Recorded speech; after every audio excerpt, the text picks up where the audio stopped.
What's up, y'all? So Jonathan Majors' domestic assault trial is coming to an end as the sole witness to the alleged altercation. At the center of it, testified in the Manhattan Criminal Court on Monday. According to the New York Post, Naweed Sarwar, the driver of the black SUV the famed actor was in with his then-girlfriend Grace Jabarri, told the jury that he didn't see Majors strike Jabbari on March 25th of this year, as he was looking straight ahead at the road. Now, Sarwar did say on the witness stand that he had a feeling the girl had hit the boy because of the way that she was fighting and the sounds produced, though he did not describe what led him to believe that it was Jabbari who hit Majors during the car service ride from dinner. Sarwar did note that he saw Majors push, however, Jabbari back inside the car when it pulled over in Chinatown after the alleged scuffle, which is the one part of the incident that was captured by surveillance. Sarwar said he was trying to throw her in the car. He was saying, "Leave me alone, I have to go." And go he did. I mean, Jonathan started running like OJ during his heyday back in '68. I mean, Jonathan was booking it like he was trying to carry 100 yards and score a touchdown, or be like Carl Lewis and win a gold medal in the Olympics. And Grace was running after him. I have to say, although you do see Jonathan try to put Grace back in the car, that is the only physical touching I see from him here. Otherwise, I see a man trying to get away from a hostile situation, which, to be honest, is the right thing to do. You run, leave, you don't fight back. Grace, however, claims that Jonathan struck her on the head. The driver said again he did not see Jonathan hit Grace. Now, Grace does allegedly have injuries, and there were photos that were shared, but it is still arguably not clear how she got those injuries, which I would have to imagine may create reasonable doubt for the jury. But they may take into account the September 2022 text messages we reported on the other day. Jonathan allegedly sent text messages last year before this March 25th event, allegedly admitting to being a monster to Grace and allegedly told her not to go to the hospital with what seemed to be a head injury.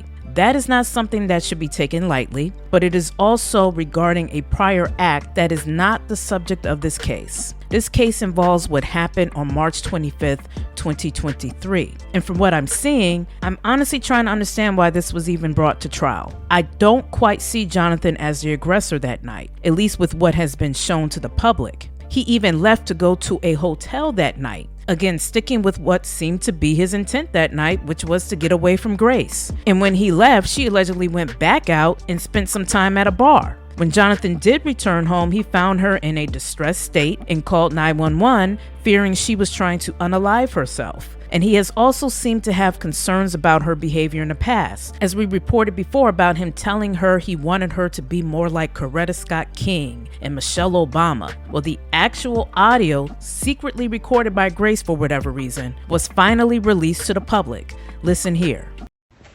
I'm just gonna say this, my temper, my trauma, blah, all that said, right? And I'm not saying I'm a great man. I am doing great things, not just for me, but for my culture and for the world. That is actually the position I'm in. That's real. I'm not being a dick about it. I didn't ask for it. I've worked, and that's the situation. The woman that supports me, that I support, that needs to be a great woman and make sacrifices the way that man is making for her and for them ultimately. This is actually, period. Do you understand that? Yeah. Do you really though, baby? Do you really? Yes. Then how dare you come home drunk and disturb the peace of our house when we have a plan?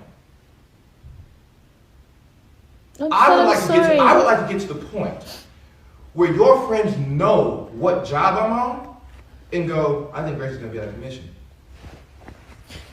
You know what I mean? Yeah, I won't. No, do you understand that? Because that team, that unit, right? Grace has to be in a certain mindset to support Coretta Scott King. You know who that is? That's Martin Luther King's wife. Michelle Obama, Barack Obama's wife. I know, I'm not, I shouldn't have gone out. I'm No, sorry. let me just lay it out for you, right?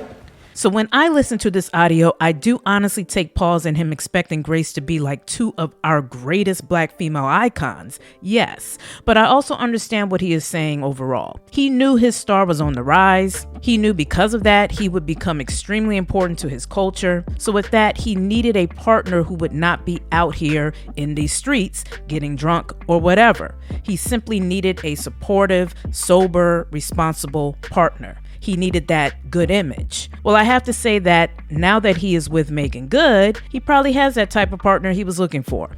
Now, in the recording, it should be noted, however, that Jonathan did mention he has a temper, and I hope that is something he is working on, because no type of abuse should ever be tolerated, emotional, physical, or mental. And if you or someone you know is experiencing any type of abuse, be sure to call the National Abuse Hotline at 1-800-799-7233. Now, with this current evidence being made available to the public, what are your thoughts on Major's case now? Should the jury come back with a not guilty verdict or nah? Share your thoughts below.